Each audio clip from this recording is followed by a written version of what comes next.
Hello, welcome to day 3 of energetic momentum injection.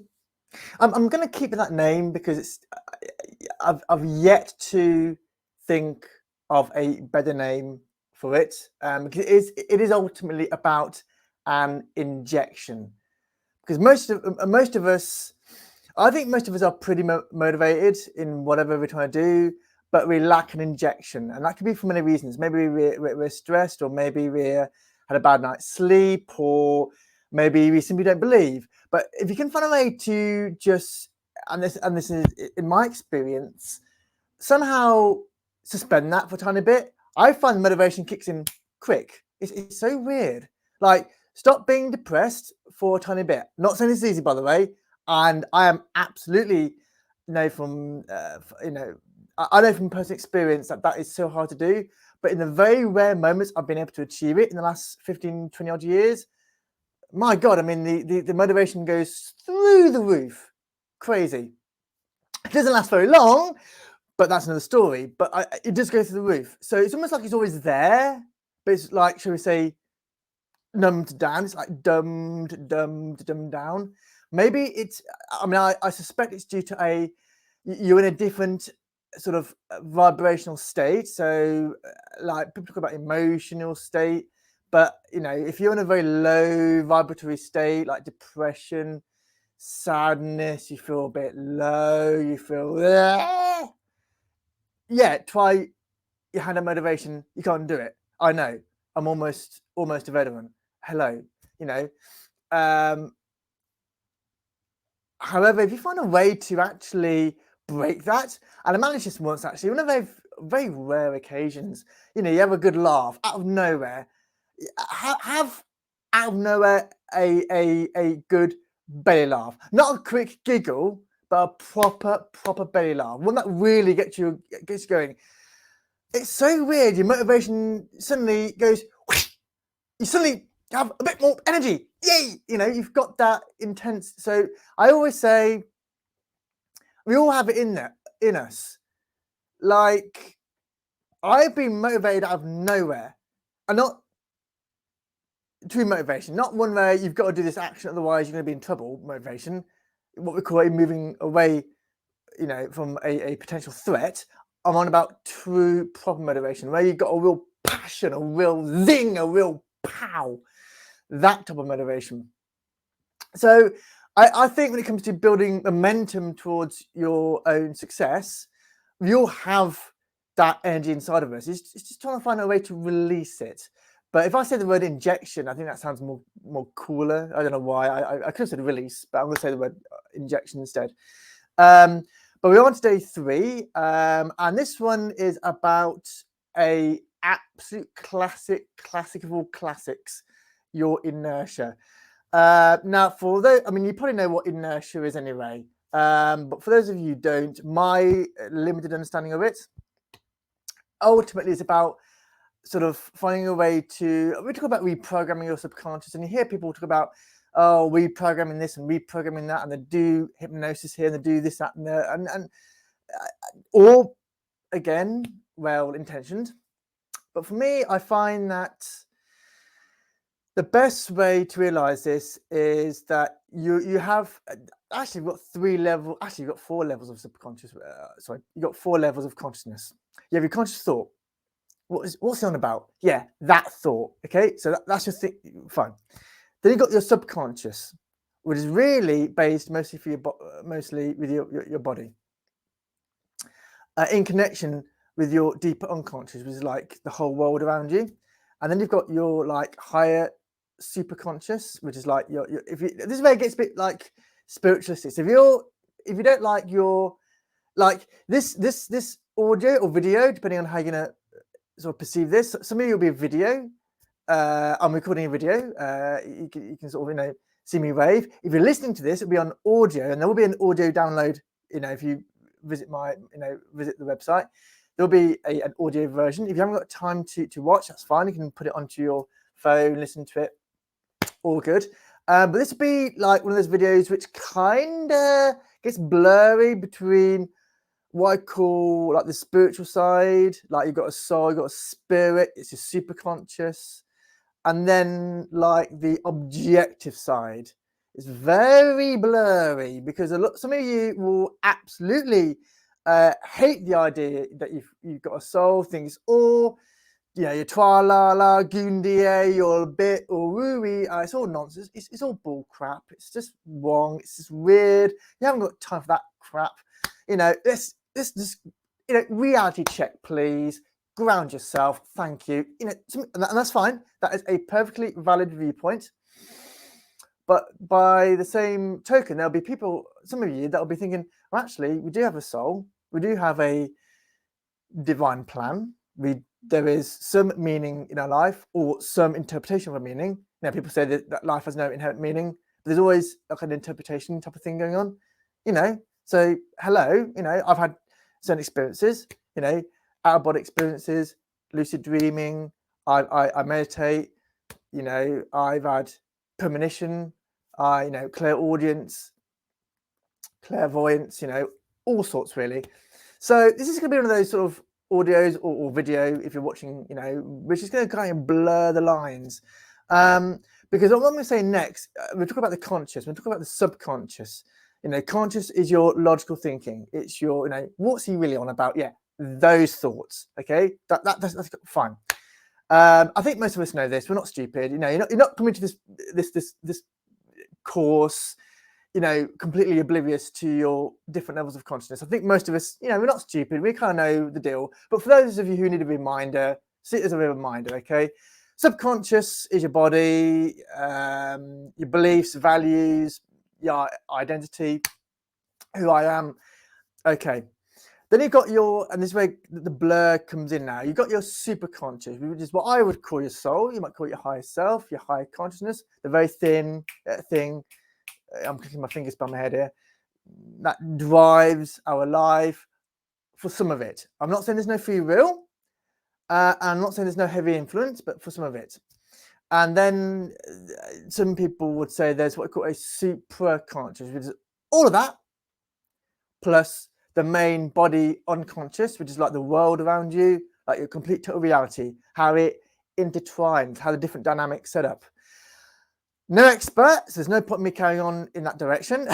I'm going to hold it there. No expert, but I will say that I do, you know, from my experience, there is, in my humble opinion, a soul. There is definitely a subconscious, and there is, of course, your conscious critical faculty. But this video is going to be about, I'm calling it hacking your inertia, because your inertia comes really from your subconscious, and that ultimately people say your subconscious controls 75 or 80 as much as 85 or 90% of your behavior. Anybody into NLP, and this again, this recording will be slightly spiritual for those people who love that stuff, but for some of those people who don't like that stuff and think it's all crack, it'll be pretty objective as well. It'll be like NLP, and that obviously is neuro-linguistic programming. It's just a way of how the brain works, modeling behavior and so on and so forth. Again, for some of you, you may have heard of NLP and think it's a load of rubbish and pseudo-science, pseudo-psychological science. Some of you may have heard of it and think, well, actually, it's not that pseudo. It works for me. And I know it does because I've tried it myself. You know, I wouldn't be sort of saying these things when I know it works. And for some of you, it'll be a little bit of both. If you are completely heavy against NLP, I would recommend for you to just, for this one video, suspend your disbelief. Just suspend it. You can go back to that belief if you want to afterwards. That's absolutely fine. But just hold it for a second, because NLP, like, I get NLP myself, not completely. And again, I'm no expert. I'm no NLP practitioner, like trainer, but I do practice it myself. Having said that,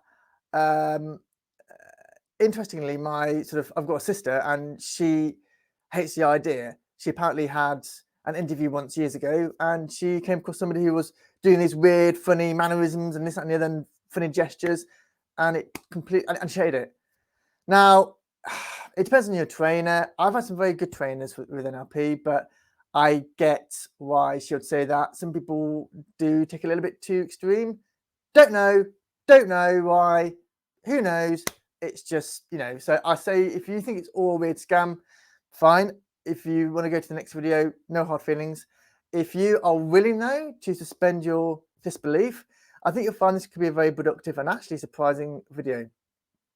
Because what I'm going to be doing in this one is try and find a way to, in a sense, marry the objective, I'm going to put my hands in this direction, objective NLP and NLP technique, and I'm going to try and marry it with the subjective, which comes from tuning into like the sort of reality around you, which is very subjective, again, into more spiritual like aspects towards reality. So we're trying to find a way to marry them together, so find a way to sort of squash them.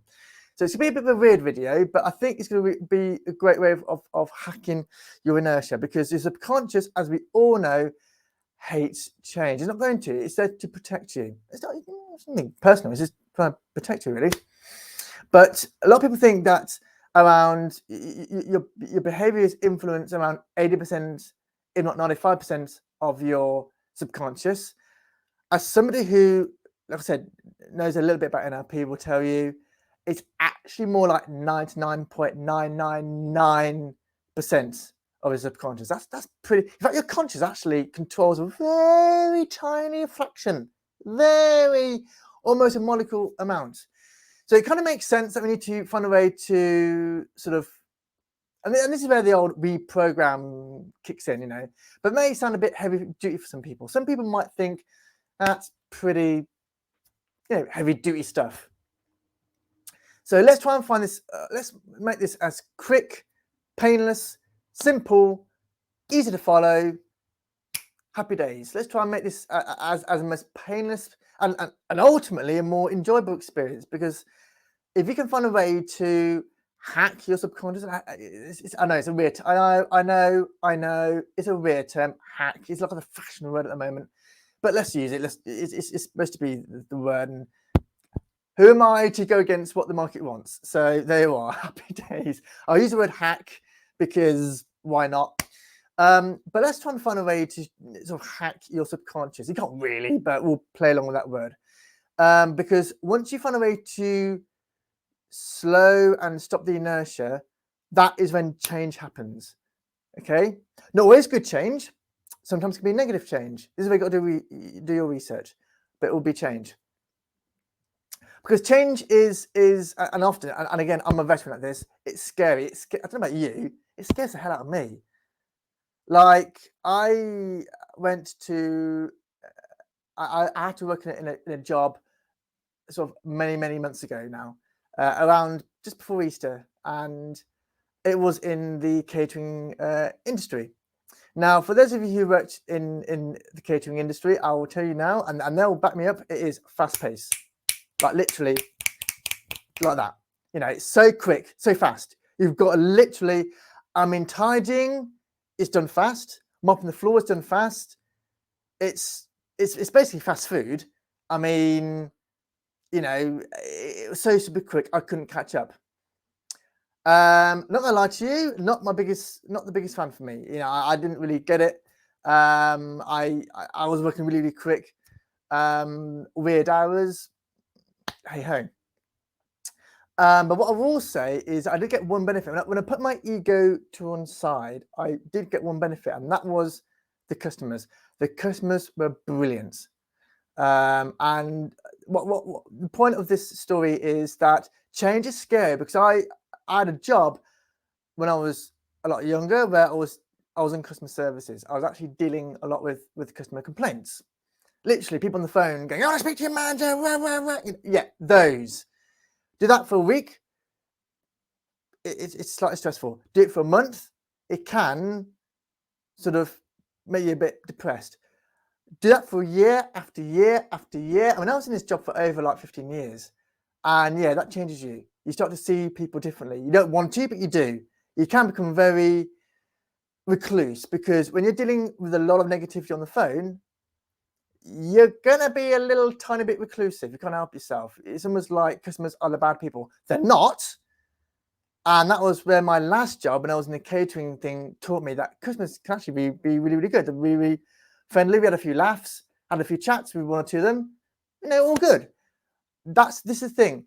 Change is scary, often terrifying, and I'm a veteran with this. I'm doing this 30-day free course. I'm a little bit nervous doing this. I'm not gonna lie to you. I'm not the greatest speaker in the world. I mean, hello. Number two, I have no idea if people are going to like what I'm saying to you, if people are going to hate what I'm saying to you. I have no idea if it's going to be relatable, because I'm all about relatability. So all I can do is tell you what has worked for me in my experience, based on a lot of personal experiences. Because I've had to keep up my momentum at times out of almost nowhere. I used to work in customer services. It is not easy. And when you've had insomnia, when you're fatigued, when you're thinking of suicidal thoughts, and I'm not gonna get too heavy, calm down, I'm not gonna get too heavy, but I've got to be fair. I've got to tell you a little bit about my story in order for me to illustrate the point. Yeah, it gets to your mind. So I'm all for motivation, and I love how people try and teach it, but even I have to admit, some of them don't tell you enough. It's really frustrating, because you think to yourself, I want to know you. I really want to, I want to know you before I even listen to you. So I'm trying to find a way and find that balance where I give you the stuff, but also, and I do try to keep it short and sweet. I do not want to dwell upon it, because I'm not the worst case scenario, and I'm not saying I am, but I want to give you a little tiny glimpse into my story so you get a bit of relatability. But I know change is really, really scary, and I myself have gone through a lot of changes in the last 2 or 3 years. I know you guys have. So yeah, it's a big one. But we have to find a way to hack that inertia, because if we don't, and we keep repeating the old stuff, I mean, what's the famous expression? Definition of insanity is doing the same thing twice, and expecting something totally different to change. That's not how life works. You know this. I know this. So yeah, we do have to find a way to change. I mean, objectively it makes sense as well. When you change a part of the formula, you get a different outcome. You get a different result. So it's all about finding a way to, and this video is going to be about finding a way to marry the objective version, which is in my books NLP, versus the subjective version, which is trying to get signals from your overall spiritual reality. Because there's a guy that I've heard about really, and sort of be educated by, Steve Bavlina, who I think is one of the most greatest, not often talked about, but still a pretty great sort of guy. He's written about literally loads of articles. I've lost count how many. And is one of those people where if you go to his website, I'll link his website down below as well, if you're going online. He literally has sort of, like some websites, you read one article and you just about struggle to finish it, but you get benefit and you walk away. With Steve Pavlina, you read his article, and this is a guy that doesn't write 500-word articles, by the way. I think his average is like 3,000 words, but you never feel it though. That's his genius. That is his genius. You never feel it. I can literally read, because I have like a little bit of mild ADHD, so my attention is like frigging everywhere. I can read his one article, and then I'll read a second one, and then a third one, and then a fourth one. I've got to literally force myself late at night, by the way, when I want to have like fun, I don't know, dancing to some music or playing, a game. We'll have a, fun moments. His articles are actually quite fun, and they're relatable. He talks about his story quite a few times. So yeah, but so this concept, like, he calls it mind-fi.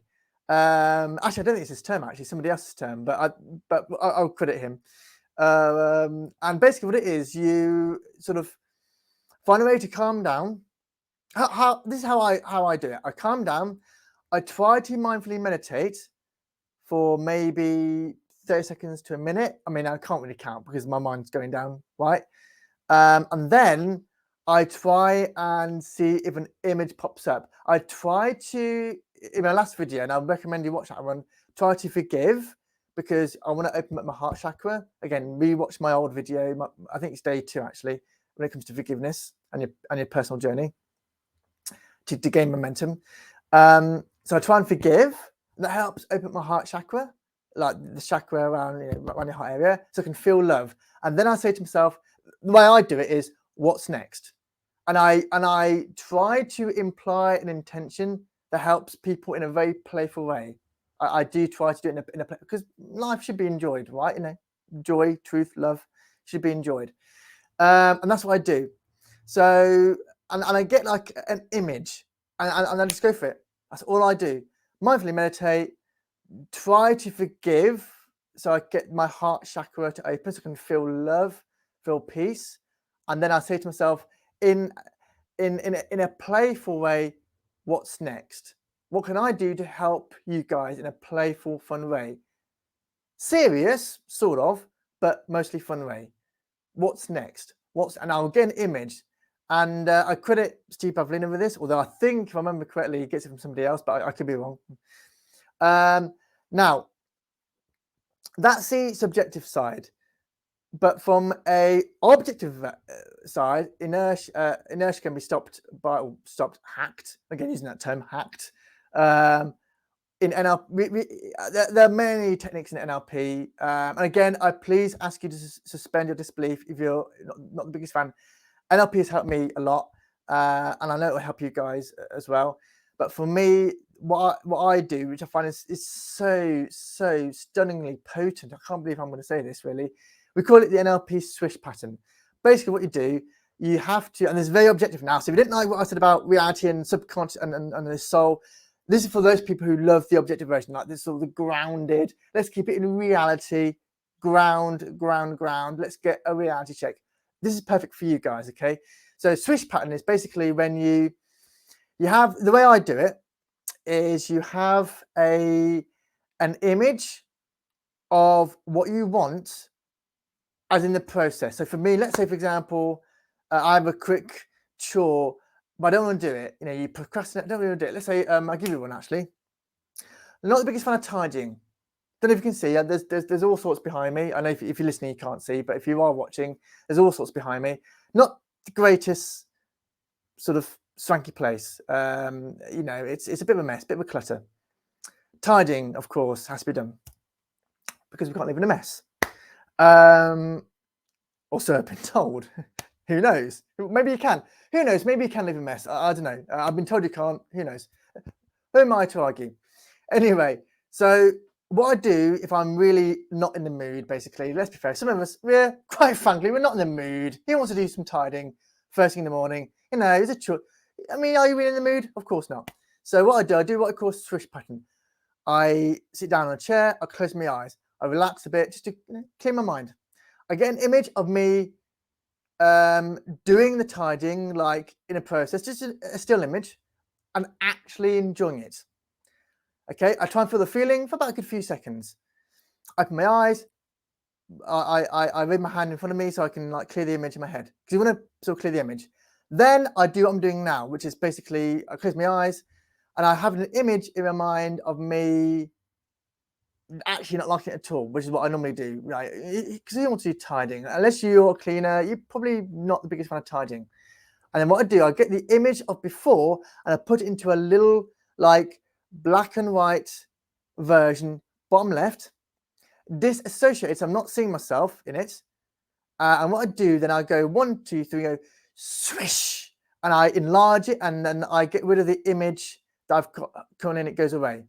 Sounds a bit complex when I say it. I know you're saying, dude, that's pretty complex. I'm into NLP, and that's pretty complex when it is actually quite simple. So step 1, you need to get the original image of you being excited. I know you might have to delude yourself, but just try and get an image of you being excited doing the chore. And then once you feel the feeling of excitement, disassociate. Very important. So you're seeing yourself. Okay.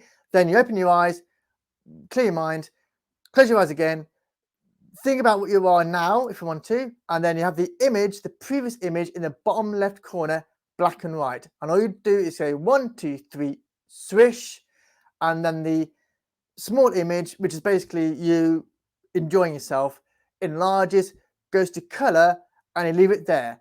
And then you open up your eyes, clear your mind, and you do this about 3 or 5 times. So it's close your eyes, 1, 2, 3, swish, you enlarge the image, feel great, open up your eyes, clear your mind, close your eyes, 1, 2, 3, swish, feel good, open your eyes, clear the image, close your eyes, 1, 2, 3, swish. You do it 3 times. I do it up to 5 times actually, minimum 3 times. I do that, I do tidying, and I actually like it as well. I actually like it as well. Now, what I find very quickly is, because I'm going to wrap up this video, is that it does tend to be it's not permanent. Like, I'll still have days when I just don't want to do tidying, but I do find what could be a 5-minute chore, which I hate, ends up being around half an hour roughly, which I quite like and I get meaning from. So swish pattern to hack your inertia, but you can also do, and again, I credit Steve Pavlina for this, MindFi. My advice is to marry them both, okay? You're going to close your eyes and meditate and try and get an image and do that to give you excitement, momentum building, motivation. Great. If you want to do a swish pattern, great. If you can marry them both, double thumbs up. All right. So yeah, I will put the links down to his website. I'll put the links to a book actually called The Midas Method, which talks about your inertia. It goes into more detail about your inertia, which I think you'll find really, really good when it comes to discipline, motivation, and getting momentum. And I've got to say this very quickly, of course, any links you do click on, most, if not all, will be affiliate links. I will get paid beer money. Yeah, I've got bills to pay myself. Come on, be fair, I've got bills to pay myself. But what I will do as well is I'll try and put the non-affiliate link to try and give you a choice, if that helps. All right. So if you want to sort of buy it, but you don't want to give me commission, fine. Hold my hands up. No hard feelings. I'll give you the non-affiliate link, okay? Which I think is fair to get a choice of which one you want to click on. All right. So yeah, guys, give that a go. I think that if you can find a way to hack, I call it hack your inertia. That would be really a stunning first step towards gaining momentum, and then you'll be able to inject energy into going for your goals. All right. So yeah, give that a go. I'm gonna wrap up now. Again, feedback. Please leave them if you're watching this online down in the box below. And yeah, thank you so much for watching, and I'll see you hopefully guys tomorrow. As always, take care. Ciao for now.